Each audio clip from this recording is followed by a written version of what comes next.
Ohio there, this is Kermit the Frog. I'm Captain Kirk. Fascinating. I'm a doctor, not a mechanic. Thank you, love you. Mwah. Most illogical. Aye, sir. Well, that was different. Yep, lousy, but different. Places, please, and here we go. Welcome, ladies, gentlemen, bears, Ferengi, and things, to episode 59 of the MuppeTrek podcast. I'm Steve. And I'm Jarman, and we're here to compare, contrast, and confer about our two favorite franchises. And what are those, Steve? That's the Muppets and Star Trek.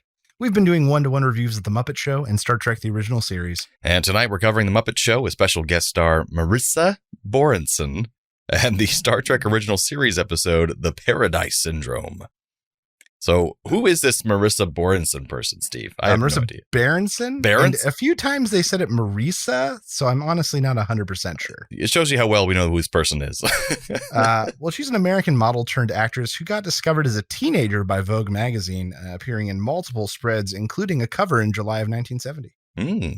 But it was her role as Frau von Aschenbach in the 1972 Cabaret that put her on the map and got her a Golden Globe nomination. Oh. Well, she's still acting today with 84 credits on her IMDb page and multiple projects currently in pre- and post-production.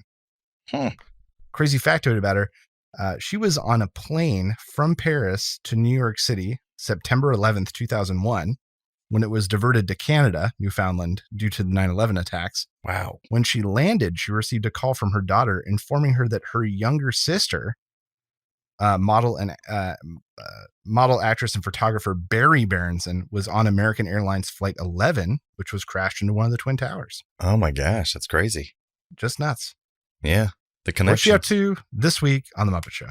Mm-hmm. Well, the backstage plot this week all centers around the fact that New Zealand wants a spot on the show, and Piggy has been put in charge of planning the final sketch, which she just calls a comedy sketch about a wedding, which makes Kermit extremely nervous. Marisa even tries to help her get ready, and the Swedish chef makes a cake. But on stage this week, Kermit introduces Marisa Berenson. But first we get sent to Russia, where the pigs play yet again any ethnicity, performing the Red Pigs Dance, an original for the show, as pigs dressed as stereotypical Russians sing fake Russian lyrics and dance stereotypical Russian dances. Gonza brings out Marisa Berenson. She dances and performs with free-floating fuzzy boas. And it's kind of a dance number, but not really. Up next, we get the wild world of Muppet Sports, where they're at Wig Racing Championship. This is followed by just a great visual of different wigs racing off a line, and then the wig jumping off of the commentator's head. Following this, we get a sweet number with Rolf and Robin performing Someone to Watch Over Me. It is a really sweet, and it's just what you've come to expect from Robin, sort of that nice, sweet breath of fresh air in the middle of the show. And that's the first time we saw that number? Yes, we've seen similar ones that were like, now Robin's going to sing something sweet with Rolf. Right, because I know they played some of them twice, though, like they were filling in space and things like that. Next on stage is an assortment of Muppets singing Do Re Mi. Things quickly degenerate when Fozzie forgets where they are in the song, which causes them to start it over in the wrong place and do the wrong lyrics repeatedly. And it's actually really, really funny. Finally, we get Marisa Berenson performing But You're Always Welcome in Our House, about a girl who traps and tortures people in her house, and it's actually really dark when you think about it. Very terrifying. The closing act is the wedding sketch we've been hearing so much about, which is suspiciously realistic. Kermit figures this out a little too late, but suddenly introduces New Zealand and his boomerang fish, who come out and disrupt the wedding, and it dissolves into complete mayhem. Kermit thanks Marisa, asking her to close out the show as Piggy angrily chases him across the stage. And that is what we call the Muppet Show. Jarman, what did you think of this episode of the Muppet Show with Marisa Berenson? I think this is one of the new lows for the series. I really dislike this episode, mostly because of the host. I think she bombed, in my opinion.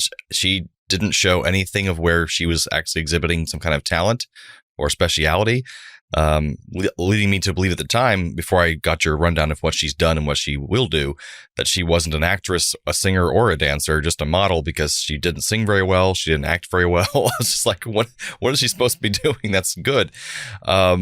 So yeah, that the boa scene was like the real worst part, where she was like, as you said, not really a dance number. She's just kind of flitting around with these boas, and the puppeteering and the little boas was great. They didn't, skimp there, but it was just nothing was happening. There was no really storyline or any impressive dances to be had. I will say her one saving grace was that creepy murder house, kidnapper house, because that was just least creepy and interesting, but it wasn't because of her. It was just the setup was just like, whoa, this is really dark for the Muppet Show. Yeah, it could have been any host, and it still would have been, whoa. What is happening right now? It could have been Dom DeLuise in that little girl dress, and it still would have been, whoa. That would have been better, actually. But I will say, though, that the wig race and the do-re-mi were definitely fun. I definitely laughed at the do-re-mi thing because it was just done really well. But overall, for me, a bottom-of-the-barrel episode. I can't help but agree. I maybe don't dislike it that much, but you're right. There's not a lot to like in this episode, especially when it comes from the host. Piggy pushing the wedding thing. This becomes like a reoccurring theme as the show goes on, where she's always trying to nail Kermit down. This is one of the sort of first times we see that really in earnest. So that was kind of fun. That's true. And nice. And there was something kind of nice about the wedding at the end. But the B plot really eclipsed the A plot and the host, because you're right. Like, what did she do? What does she do? What does she do well? She was in that dance number with the boas, which the boas were a cool effect, but it wasn't a complex dance. It wasn't high energy. She didn't sing. Right. It was kind of her wandering around stage to a tempo. There wasn't really a through line plot to that number either. Like, what is going on here?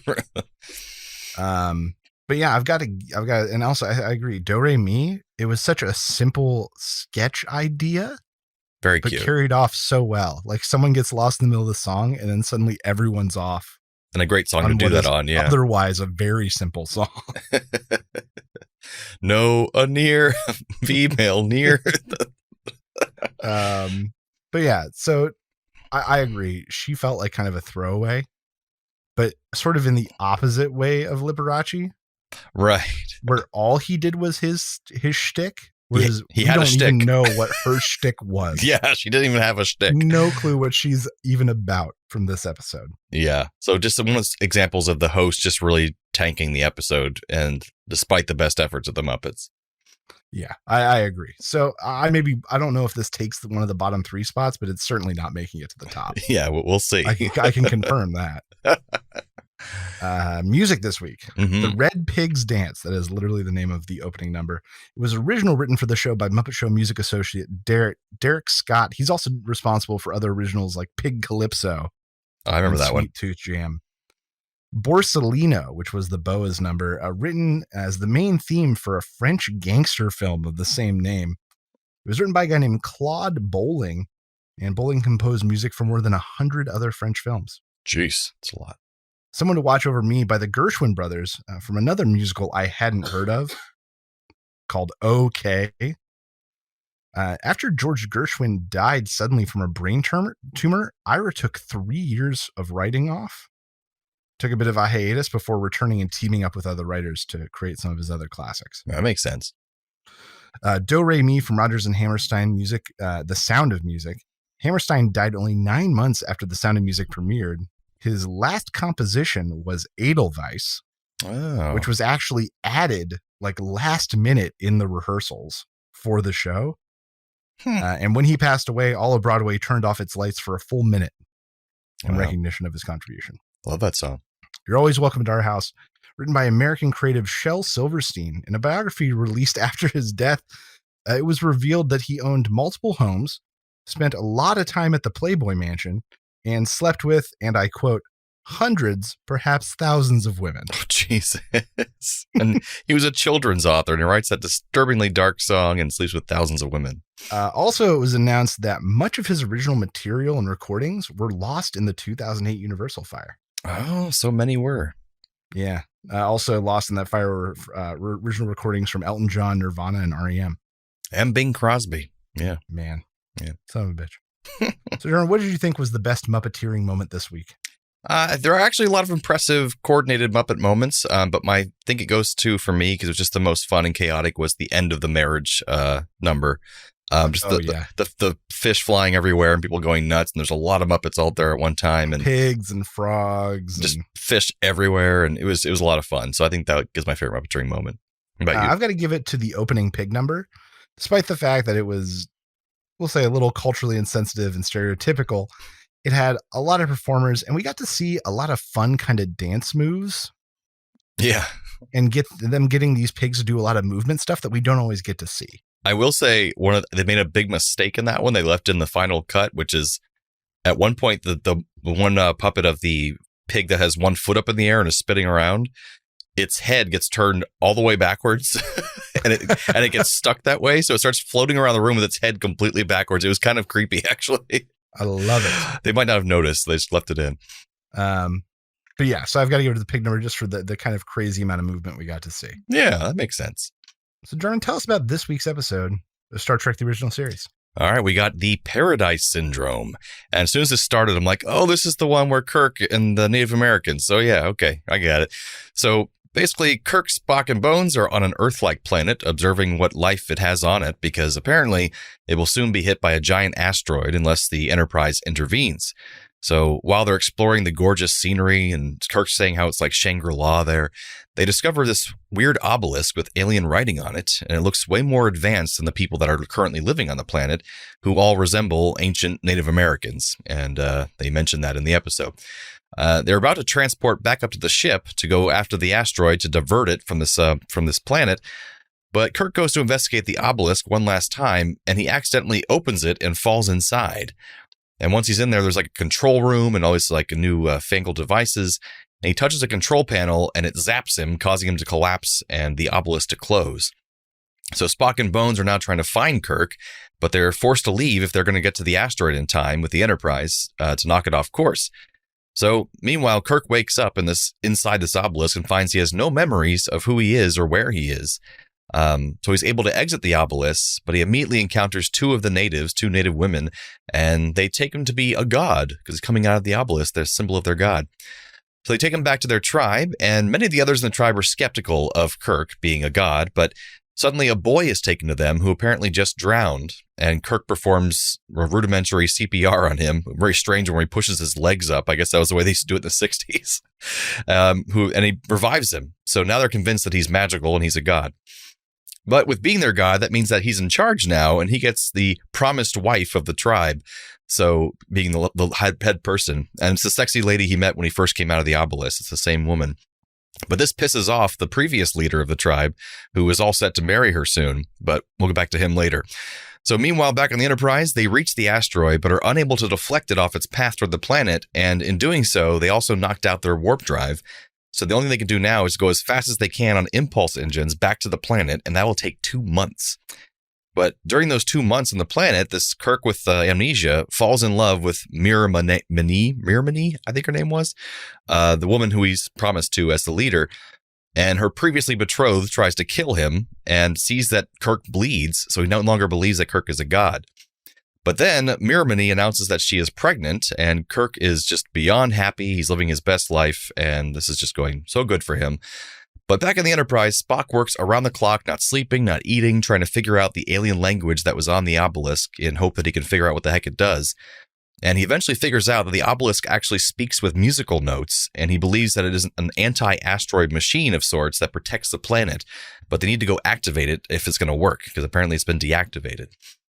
So back on the planet, a giant storm is starting up as the asteroid's approaching, and all the people of the tribe tell Kirk that he has to go to the obelisk to stop the storm since he's the chosen one god and everything. But the storm continues, and Kirk doesn't know what to do. He's up there, the obelisk, saying, I am Korak, I don't know what to do. So the tribe starts to stone him, and his wife, Mirmani, as well, because she's trying to protect him. But just then, Spock and Bones arrive, and both Kirk and his wife are now on the ground, like knocked out. They try to revive him, and Spock gives him a mind meld to return his memory. And once he's awoken, he recreates the tones that he used when he first arrived at the obelisk that might have let him get inside in the first place. And that works. They get inside, they activate the obelisk, it shoots the asteroid and diverts the disaster.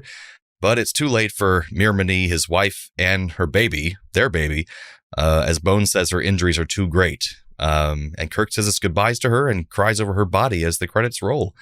And it's pretty sad pretty dark. What do you think? What do you think about this episode, Steve? Okay, things I liked. I liked that for the once the Enterprise was dealing with like a known space issue. That's true. There's an asteroid heading towards a planet with life on it. We should probably do something about that. It's the first thing that seems like it should be in their lane. Yeah, that's true. There's a mysterious space force and godlike aliens. Like who would discover that in space? Oh, there's an asteroid. Okay, that makes sense.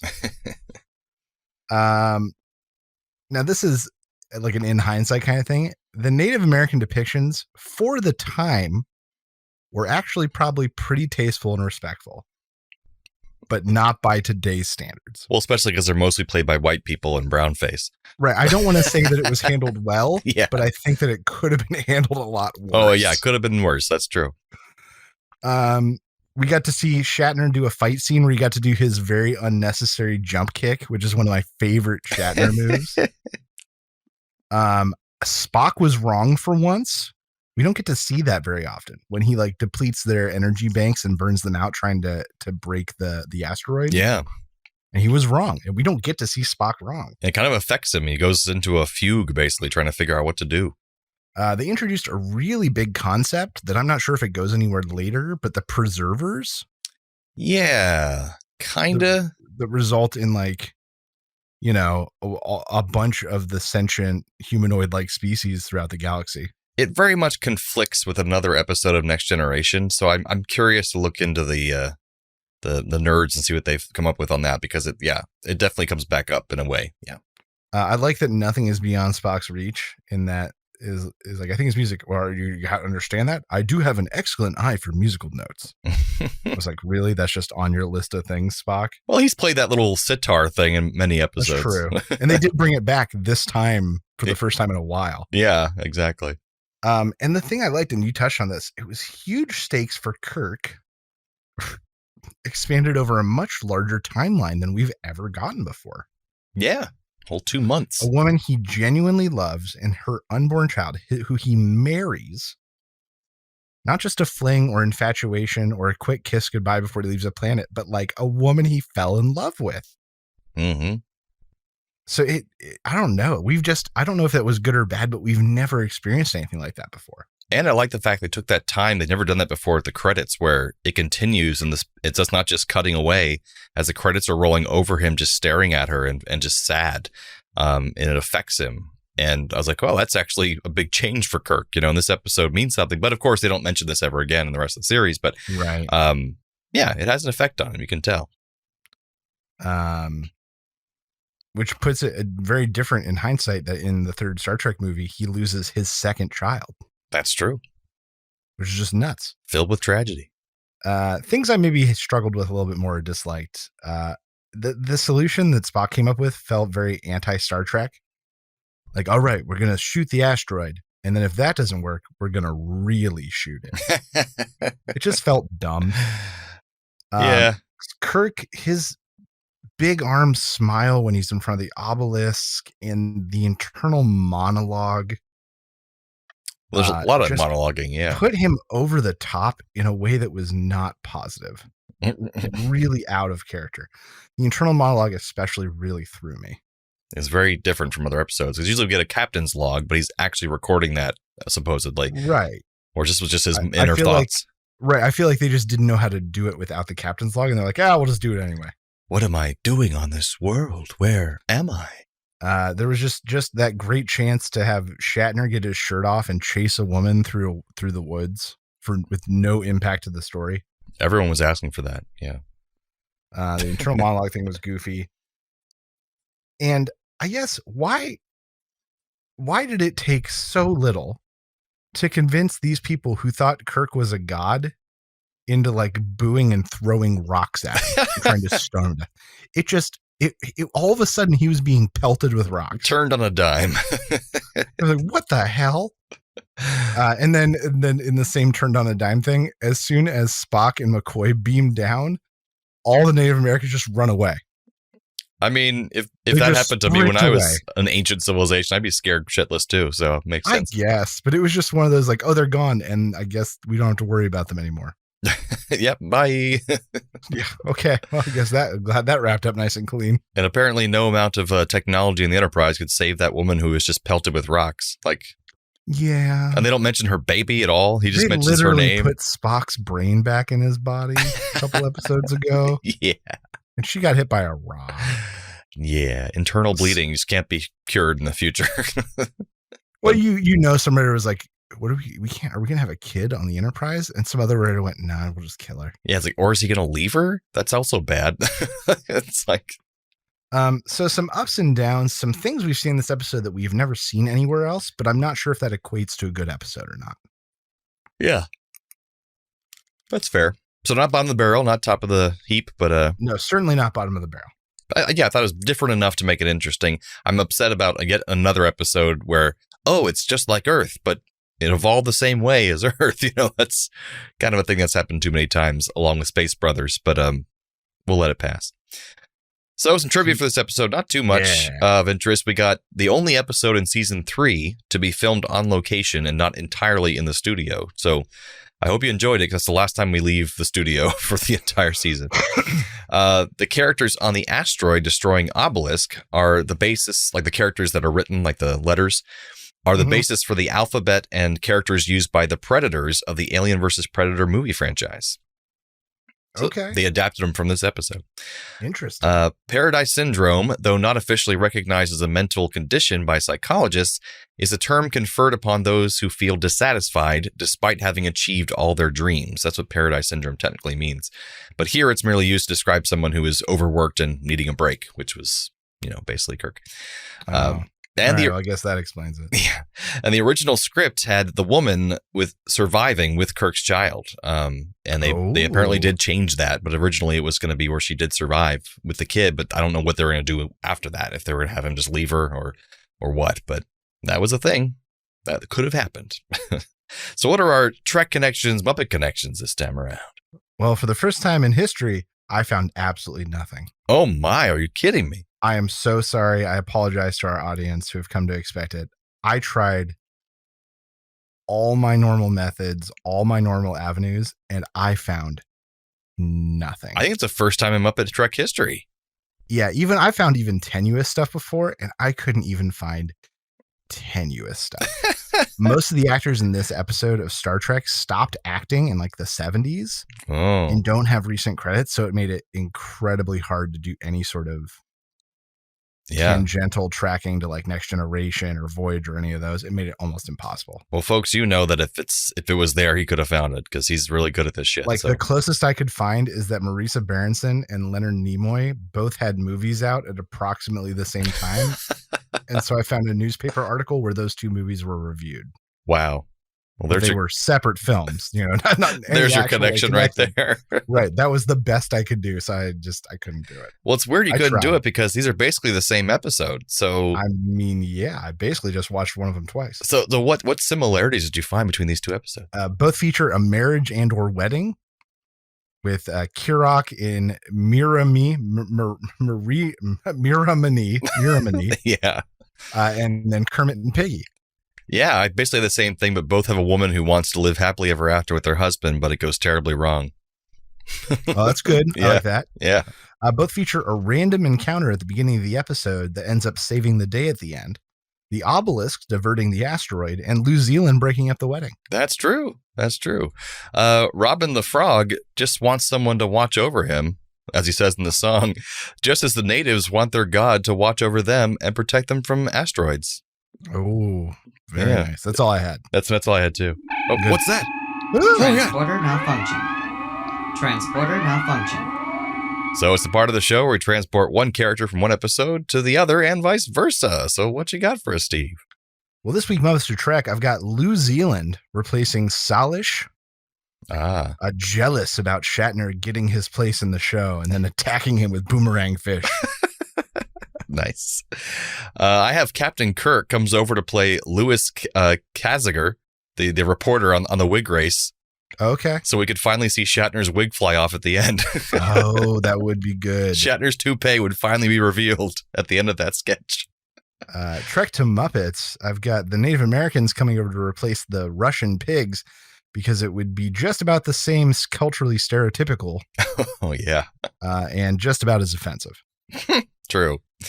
This is a mean one, but I have Marisa Berenson to replace Miramani so that she would be so boring and talentless that Kirk really wouldn't have any lasting emotional damage when she dies. And she would never have been pregnant in the first place because she would never have been that attractive to Kirk in the first place. So it would have been a less tragic story is what you're saying. Exactly. Yeah. I just want to make things easier for Kirk.